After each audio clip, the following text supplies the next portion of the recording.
So this is my 1994 Nissan Silvia. It's a pre-facelift, so zinky front end. It's a Plus T SR20DE. Bit of inspiration from New Zealand boys as well as Jimmy Oakes. He's done Plus T as well. So yeah, I'm going to show you through. Just basically show you my car. So this is the engine bay. Sorry, it hasn't really been cleaned up yet.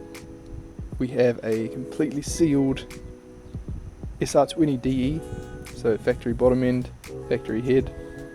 Still running the distributor, which is like the clearest giveaway that it's a Plus T. We'll be upgrading that eventually, but for now, it's fine. Brief description of what's in the engine bay.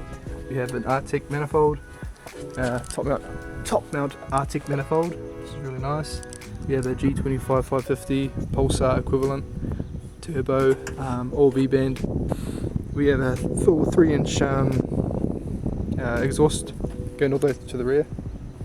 We have an external wastegate setup, so sorry, you can't really see. It's a Turbo Smart 45mm Gen 5 external wastegate, and that's plumbed in and out, so you can run open gate if you want to, which sounds so sick.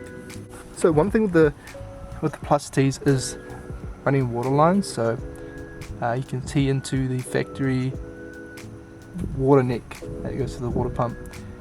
And you just run a line. I'm running AN or dash 6 AN lines, and that's for the water lines on the turbo. This is really ugly. I will be replacing this, getting the longer one to go around the back of the engine, just to tidy it up a bit more because it looks a bit rugged, but I'm the king of just making do with what I have, and that's all I had. It's just that short one. But yeah, it's also dash 4 AN lines. It's going to a, can't see it obviously, Mishimoto wheel filter sandwich plate. So it's feeding off there, and also we have a Phoenix front mount intercooler kit for S14. Can't really see it. S14, S15 charge pipe down there. We're running a boost T, Turbo Smart boost T. You probably can't see that, but yeah, it's running 12 psi. So I think the spring is actually a 7 psi spring, and yeah, we're just using the T to bump that up to 12 psi. Dry cell battery, pretty standard. Needs clamps to like hold it in place, but it's all good for now. Fueling side of things, we are running a Tarx top mount injector kit. I think it cost me like $650 or something like that, with the injectors as well, which is so affordable. It's got 1000cc injectors, Bosch injectors. We have a Tomei FPR, and that's a large version. I probably should have went with the standard size, because this car does take a while to prime up with fuel, because obviously it's XL, it's meant to be for like higher rated horsepower cars. And yeah, also it's Walbro 255 in tank pump, and yep, what else can I say? I'll probably get hated for this, but I'm running a Niz tune.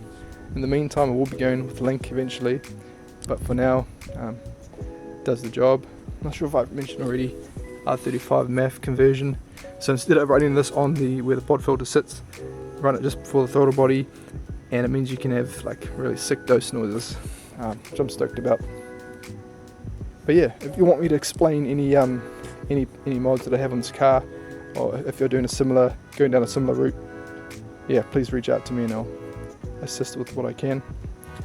Anyways, yeah, just a brief overview of the car.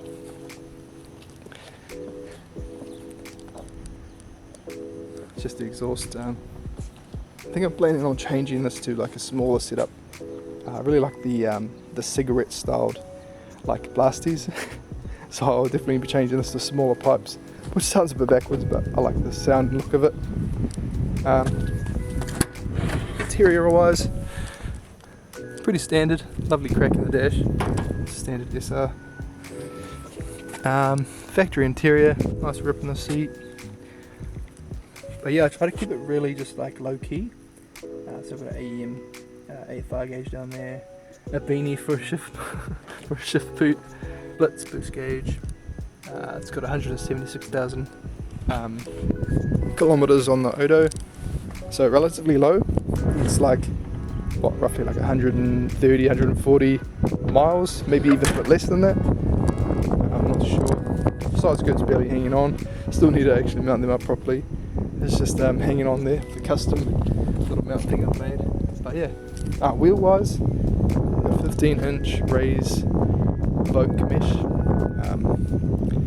Pretty weak sizing, to be honest. Offset's not bad for like factory wheels. That's a +2 and the front's a +8. But yeah, the plan is to run bigger lips, so maybe like 5.5 to 6-inch lips.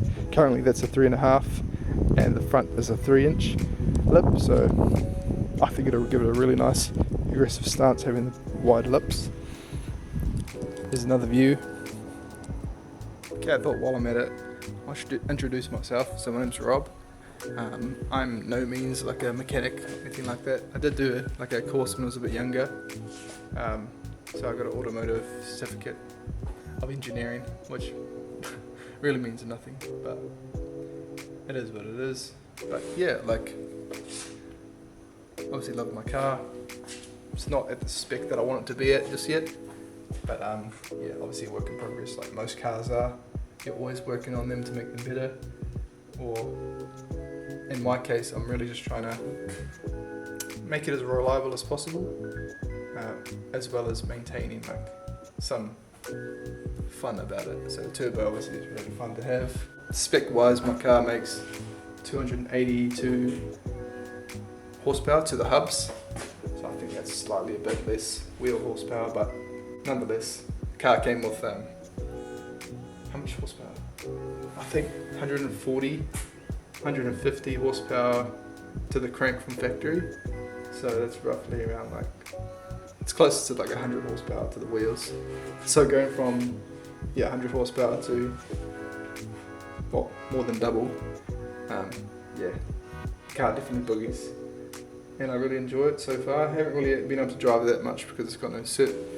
In New Zealand you need a, well, probably in Australia as well, you need a certificate to for a mechanic to check over the car, make sure everything's safe, etc. But yeah, I'm not looking forward to that, but at the same time, like I am, like I can, just make sure the car's all tidy and all up to spec, get it legal, and then I'll be able to drive it around on the road legally. I still drive the car, like most dudes here do with no cert, but I don't recommend that. Obviously I get pulled over, it's a huge fine, and car kind of gets flagged, and then the cops just know to look out for you on the street. But yeah, that's all I really have for this first episode. I don't know if I'll keep doing this vlog thing, but if you enjoy the content, if you want to see more of the car, send me a DM or just let me know in the comments whether it's worth me continuing this vlog thing. But yeah, enjoy your day.